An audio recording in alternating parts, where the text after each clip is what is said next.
A few days ago, coffee did something it hadn't done since the year 2000. The wholesale price jumped more than 18% in a single day, the biggest one-day spike this century. Not since the dot-com era has coffee moved this violently in 24 hours. And here's the part that makes no sense at first.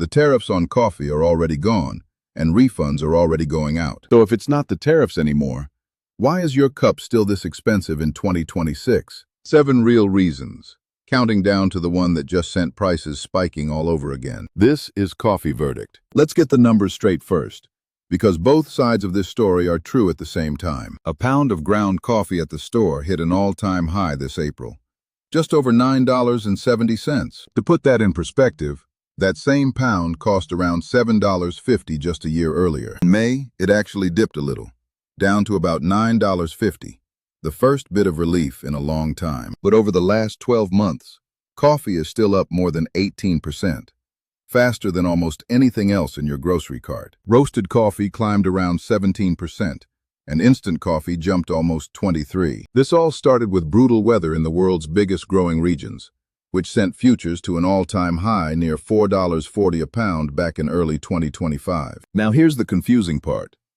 Most of the tariffs on coffee were actually lifted back in November 2025. A refund portal even went live in April, tied to a court ruling, sending roughly $165 billion back to over 300,000 U.S. importers. So the tariffs are gone, the refunds are flowing, and yet, just days ago, wholesale coffee spiked the hardest it has since 2000. That contradiction is the whole story, and it comes down to 7 things almost nobody is talking about. Reason 7.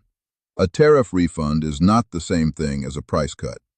That refund money goes back to the importers who paid the tariff, not automatically to the shelf, and not to you. And it's a refund for tariffs already paid last year, not a discount on the coffee you're buying today. Importers have to file claims and wait, so even the companies getting money back won't see it overnight. Some roasters are passing savings on, but they're not required to, and many are simply rebuilding margins that got crushed in 2025. A U.S. senator has even started pressing the big coffee companies to explain why lower costs aren't reaching shoppers faster. So the relief exists.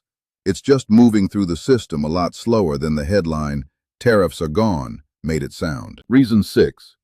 You're still drinking last year's expensive coffee. Roasters buy green coffee months ahead and store it, so the bag on the shelf today was often bought back when prices were near their worst. And here's the twist. To get ahead of the tariffs, a lot of companies deliberately stockpiled coffee in 2025. That means there's an unusually large pile of expensive beans that still has to sell through first. That inventory has to clear before any cheaper coffee can even reach your cup. It's the same reason gas prices at the pump lag behind the oil price. The shelf is always a few months behind the market. Analysts actually expect retail prices to keep climbing for a while, precisely because of that stockpiled inventory. Reason 5. Forward contracts locked in the high prices. To protect themselves, roasters sign contracts that fix the price of their beans months, sometimes a full year, in advance. A roaster who locked in their price during that early 2025 record high is still paying that record price today. That's smart when prices are rising, but it means they can't instantly take advantage when the market dips. So even on a day the wholesale price drops, a lot of roasters are still contractually paying yesterday's high price. Your bag reflects the contract they signed, not the number on the screen this morning. It protects the roaster from spikes, but it also delays every drop from ever reaching you. Reason 4. Everything around the bean got more expensive too. Freight, warehousing, and packaging costs all spiked in recent years and never fully came back down. And when green coffee gets more expensive, it costs more just to finance and carry the inventory sitting in a warehouse. Higher prices don't just raise the cost of the beans. They raise the cost of holding them, insuring them, and moving them. Small roasters feel this the most because they need far more cash up front just to buy the same amount of coffee. There's also a new European deforestation rule adding compliance costs across the whole global supply chain. Even with a bumper harvest, the coffee isn't always in the right place, and getting it from farm to shelf is anything but simple. Every one of those costs quietly rides along in the final price of your bag. Reason 3. If you drink instant, You're stuck under a tariff everyone else escaped. When most coffee got its exemption, regular instant coffee did not. Brazilian instant is still facing a 50% U.S. tariff, and Brazil is one of the biggest instant coffee suppliers in the world. So that tariff hits a huge share of the market. That's exactly why instant is the worst performing coffee category, up almost 23% in a year. The coffee industry is actively lobbying to get that instant tariff dropped. But as of now, it's still in place. So if your morning cup comes out of a jar, you're personally paying for a trade dispute the rest of the aisle already walked away from. Switching to whole bean or ground is one of the few ways to actually dodge a tariff that's still active. Reason 2, and this one's almost invisible. The price didn't go up, your bag got smaller.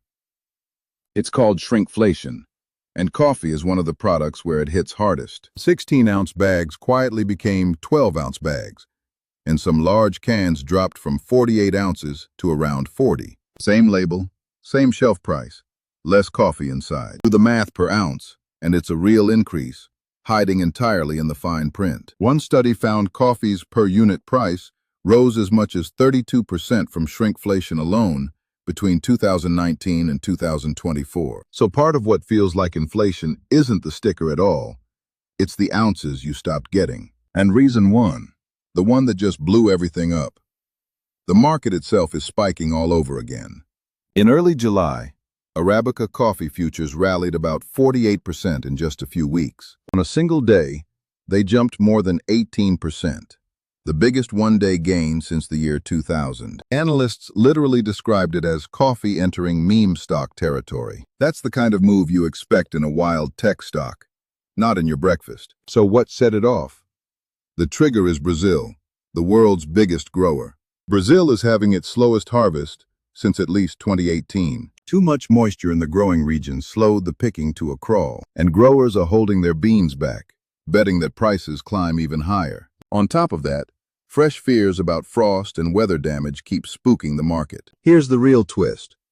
Brazil is actually on track for a record harvest, north of 75 million bags. But a record crop doesn't help if the beans aren't moving yet. Warehouse stockpiles on the exchanges are the lowest they've been since early 2024. So the price is caught between a giant harvest that hasn't arrived and buyers who need beans right now. And most of that relief isn't expected to reach the market until late in the third quarter.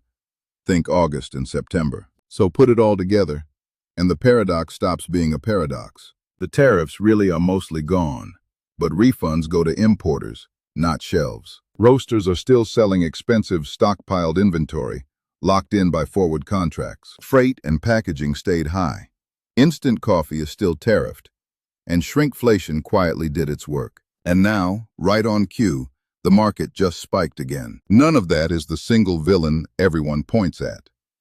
It's a slow, layered machine, and the shelf is always the last stop. The good news is that a record harvest is coming, and once it actually flows, the pressure should finally start easing later this year. Watch 2 things: the next inflation report, and whether Brazil's beans start moving in the fall. Until then, the smartest move is to watch the price per pound, not the headlines, because the headline and your receipt are on 2 very different clocks. So which of these 7 surprised you the most? Drop the number in the comments, and subscribe to Coffee Verdict, because next week we're breaking down whether Brazil's record harvest will finally bring your cup back down to earth.